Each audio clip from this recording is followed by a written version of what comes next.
Your main man coming back, barbarian style. Today, we're going to spend a little while, if you will, if you really want to. We're going to talk about great RPG players. What makes a great player? What makes a fantastic player? What makes an MVP of RPG? And why that's relevant. Okay, now, what is most important in gaming? Absolute number one most important thing, period, in gaming is having fun. Now, you have a great deal to contribute there in exactly what's happening because you are a person involved with other people in what is essentially an incredibly complex form of conversation. And in the communication we're constructing with our imaginations, an entire scene to follow another scene, and these scenes weave together to create a beautiful imagined work. Now, there can be a lot of variation here, and if you are really having fun, you didn't do anything wrong, as long as everyone else is also really having fun. There are a large number of different approaches and ways that people can come together and contribute to creating a fun. And fun scales. It's not that one person's fun is better than another person's fun. It is using your time to have the most fun you possibly can.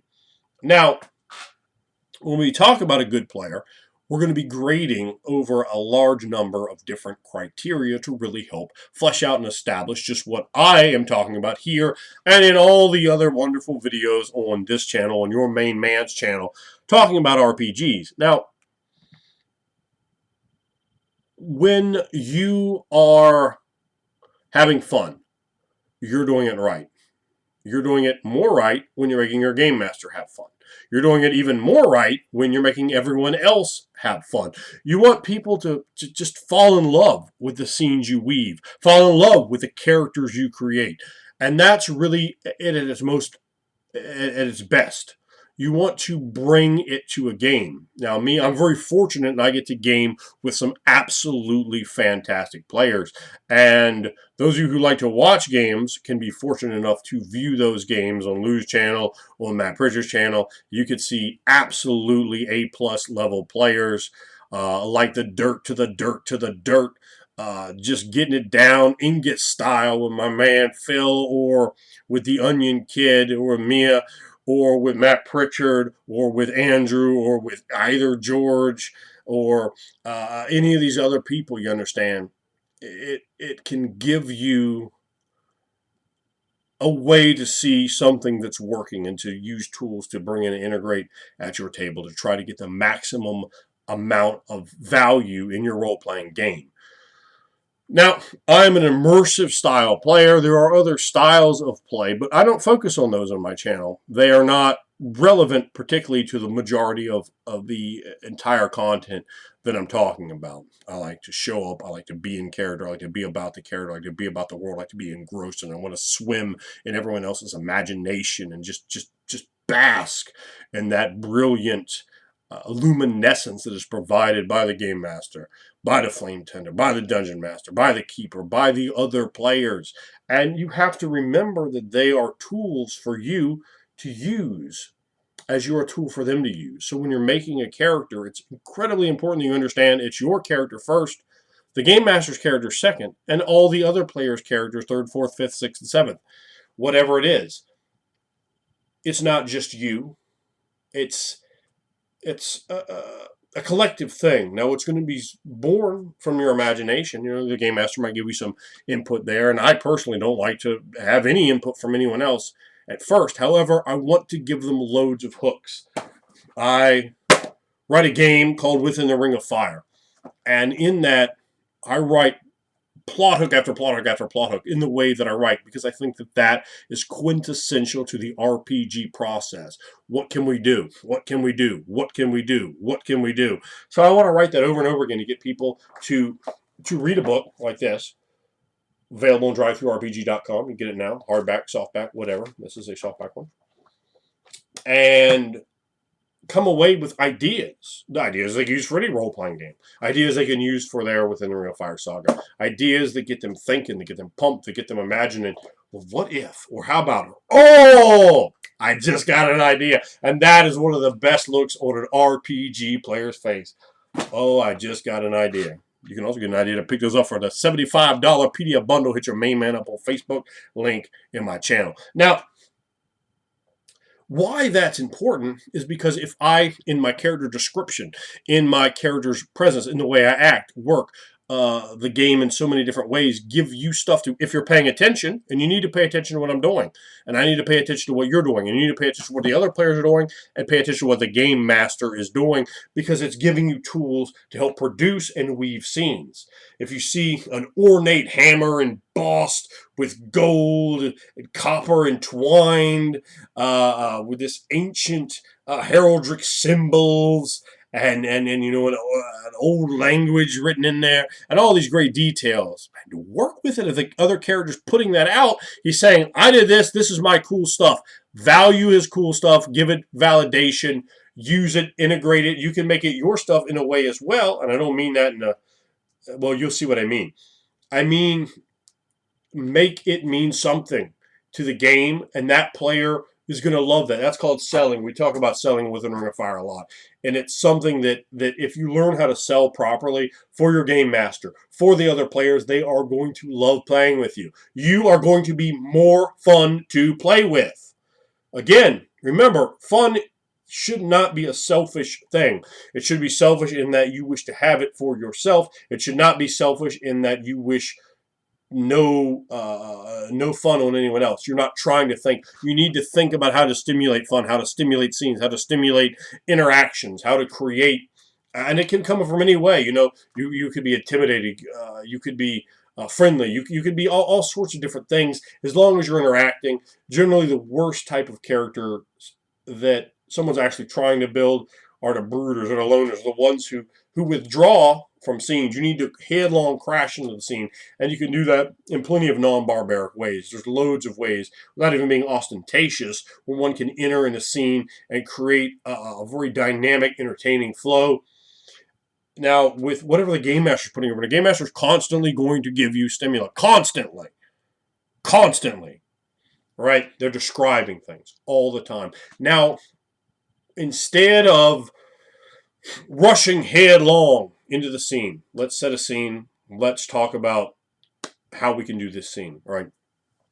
The game master describes, finally, through the woodlands you've ventured into an ancient, decrepit, fallen city, and all that remains is an old fane overgrown with vines. The sun trickles down through the trees, and you can see the lichen, and you can see almost like a sweat coming off, and inside the fane, as you try to look in, you could see some sort of figures in there, something in the darkness you just can't quite make out.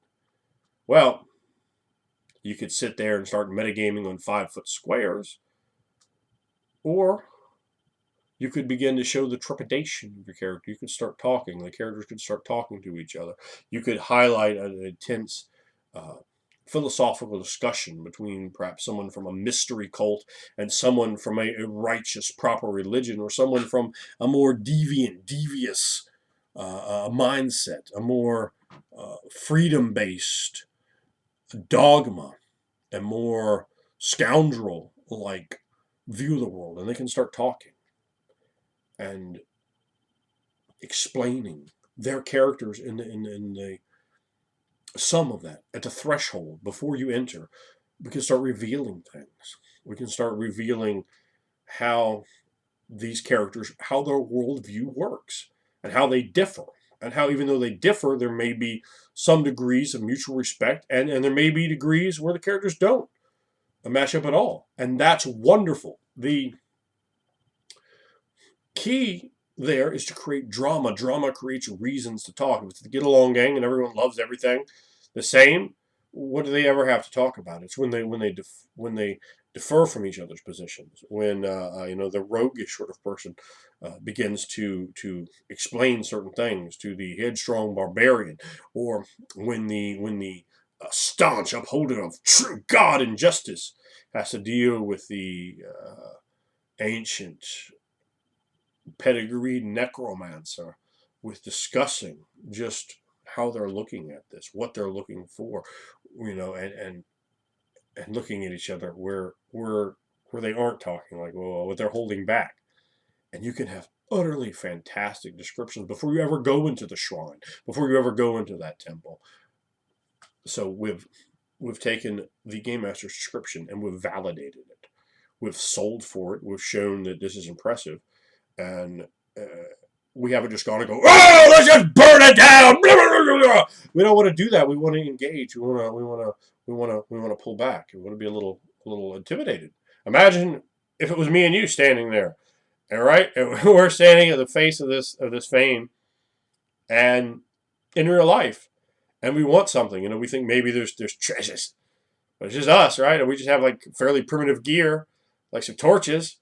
And we take that torch and light it and throw it in, right? Like, okay, let's look. And now, like, it looks scarier now because the shadows are dancing. The torch wobbles back and forth, and the large leg of the statue, you're not so sure that's a statue. You're like, because it looks like it's moving in the moving firelight. Or you're like, oh, it moved. No, it didn't. And you're like, no, that moved, bruh, that moved, right? And put yourself there. Smell the scene, and when you smell the scene, you validate the scene. When you make sure you're showing the game master appreciation by engaging, by believing in it, and that can really get other players on the tip of their seat, ready to go, ready to delve into imagination's well with you, and that is a fantastic thing. So we're talking about great players. You want to be the guy that's approached for games. I get approached constantly for games. I had 3 different people invite me on Facebook today to play online games with them, and over the weekend it was international board game or national board game or whatever. Well, I don't know what it was, but I do know I won a free board game, so that was something. My buddy wanted to go. I went with him. I won a free board game. That's pretty awesome. I played some games. I had a good time down at Atomic Comics Emporium in Newport News. Sometimes your main man will go there on occasion, and you could definitely come down there and enjoy some exciting entertainment if you understand. So up there, multiple people invited me to come because they heard I played role-playing games and they saw what I was doing. They invited me to come play in their games with them. Now, obviously, I can't always take everybody up on it, and my schedule gets looser or tighter, but always feel free to reach out and get in that position. Get in a position where you're playing in a way where people are like, oh, I want that guy in my game. That's the guy I want to fill this slot. That's a great feeling to have. That's a great position to be in, because then you have more options in life, and options in life are really a fantastic thing. So, I really can't preach that enough. I mean, that is the number one thing of being a good player. Make sure the other people are enjoying you in the game. Make sure they want you there. Make sure that you're playing in a way that's entertaining to other people, to your game master. That you're giving them things to work with. That you have nuance and detail there where they can build scenes and you can interact with different types of scenes in different ways and create a game that's absolutely excellent. Now, another thing you want to do is stay in character. You don't want to provide distractions or interruptions. You don't want to be talking over someone else's scene. Now, it can be a little different when somebody's trying to almost solo game. If you have a game master and a player that are solo gaming and there's like 6 people there, or there's 2 people that get to play and no one else, that sucks. That's a problem that definitely needs to be addressed, because that creates a bad situation. But overall, it should go like, you're getting a scene. Well, you just had a scene. Why do you need to talk over my scene? I'm trying to get mine. I'm trying to have mine. You understand? Don't interrupt that. Sit back, enjoy it, watch it, and or move away and don't be involved in a way that's going to distract, take away credit, particularly if the scene starts rocking and rolling. Don't hate on that scene. Don't be envious. We've seen that before from people, and it's a shitty thing. It's a really shitty thing to do. Let people have their fun. And just be thinking how you're going to not use this player knowledge, but how you're going to jump back in the scene and create something very interesting, very entertaining when you get back into the spotlight. Respect other people's times there. And additionally, with staying in character, you want to have consistency to your character. Not that, and that's tricky, but You want to have a character that is the same character every game session. That doesn't mean that the character can't change or that the character might have been working in a way where they didn't pick up certain things. But that all has to have an internal logic to itself. Some people absolutely don't do that. And that's a really bad thing to do because it causes a problem and sort of a glitch in my mind. And you want to be detail oriented and rich in that. You don't want to be the guy that shows up as you in your clothes or whatever, like with no weapons. You're just standing there like in your t-shirt and jeans when everybody else is like all fucking, fantasy characters and standing there. That can be very distracting in a scene. So you want to really get everyone else to buy into you and you want to buy into what everyone else is doing. And that's a great thing. You want to have proper etiquette when you're there. Again, you don't want to interrupt people. You want to chip in for food if you can. Games do that all kinds of different ways. Figure out how those people do it because you don't want that to be a problem, and that can definitely be a problem when some people just aren't doing that. And there's sometimes when that can vary all sorts of ways. So just figure that out and get with it in a way that makes sense in that game. Be cool, if you got a book, don't be a dick with it. Don't be like, oh, you can't look at my book. Let somebody look at your book, man. It's not gonna mess your book up. What's wrong with you? Let them borrow dice. Like if someone looks at you like, oh, my dice, that's not fun. Just be like, boom, and then roll some dice and get some exploding action and some interest. Everybody don't need to have their damn own dice out. It's just get in there and try to accommodate your comfort zone as much as you can to make other people feel welcome. That's a great thing to do in life in general. It'll help you make friends. So good life wisdom from the game table to your mind, your main man. Indeed. Shower. This is very important. Showering is very important. Don't stink. Don't come from the gym to somebody's house. Don't come from a stinking day's work to someone's house. Don't come from 8 days of not showering to somebody's house or game store. No one wants that. We all know about that. That's a bad stereotype in our hobby. Don't do that. Always get a shower when you can. Always be good smelling when you can. You just that's just for the best. Now you want to play characters again that are interesting to your game master and it's to other players. And it eliminates so many problems when they're interested, when they're buying in, when they're liking what you're doing, because they're going to be rooting for you, not like, you don't want that. You want, yeah, you want that. Yeah, that's what's up. That's what's really good. And you want to have a group that even if your characters are at an impasse, or you have an antagonism, and you can certainly do these things in a game. There's way too much to sum up all of role playing in one video, but you still want there to be like a camaraderie of people around the table having a good time. Don't fucking bully other people at the table either. That's a terrible thing. I don't like that. I don't like that. Obviously, you're going to have people you don't like to play with in a game, and you're going to need to cut people. But you don't want to cause problems like that. That's not really a good thing to do. Now, you want to play characters again that don't cause giant problems for the rest of the group. Your character may cause some degree of problem, and the other players need to make some degree of accommodation for you. I played plenty of games where there were very good and very evil characters in the same group. As long as you have a reason to make that work, that can work beautifully because it automatically has that spark of drama. Sitting there playing a anti-paladin and a paladin in the same group, or a chaotic, virtuous warrior of freedom, and sitting there and having deep, meaningful, intellectual conversations, it can just make such amazing role playing.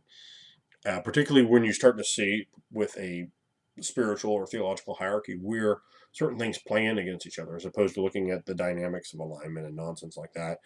Real people in a real world really interacting with each other. And when you're out there for whatever reason, risking your life for whatever it is, someone else is right beside you risking their life, there is a bond that forms there. And there's a lot you can work out and work with. There are certain extremes I would not at all suggest for immature or new players, poor players, people that want to cause a problem. Don't give someone a carte blanche to cause a problem, and don't stop someone from expressing really interesting creativity, which can be a really hard task for a game master and for a group. So You want to be responsible for your character choices at all times. One of the absolute worst and indefensible um, comments you'll hear problem players making is, well, that's what my character would have done. And they throw their hands up. That's what my character would have done. Like, into discussion, period, bing, bing, boom. You made the character. So, and on a minor little thing, if certain people, again, aren't being, it's a give and take. You know, you want to get everybody in there in a way that it works for everybody, right? And that can be to some degree problematic. But again, if everyone's working on a page, we're all selling for each other, we're all trying to be entertained by each other, uh, so many of those problems kind of melt away. And you often see that sort of pettiness and anger in games where somebody got a magic sword +3 or some other foolishness. This is not real, dude. The gold isn't real. I got news for you. The magic items are. I've got a lot of them, and I don't have a damn +1 sword. I don't own one, but damned if I haven't in magic, in magical realms before.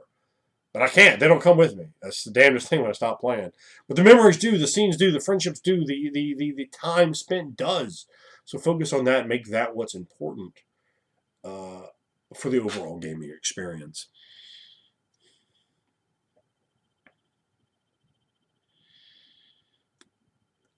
Now, basically, the entire of what I'm saying comes down to this. Have a good time. Make sure everyone else has a good time. Make a character that's cool. Role play the character. And put over what the game master and the players are doing. And you'll find yourself not in any difficulty to find more games. This has been your main man. Always out there. Always with your back for the RPG knowledge, Jack.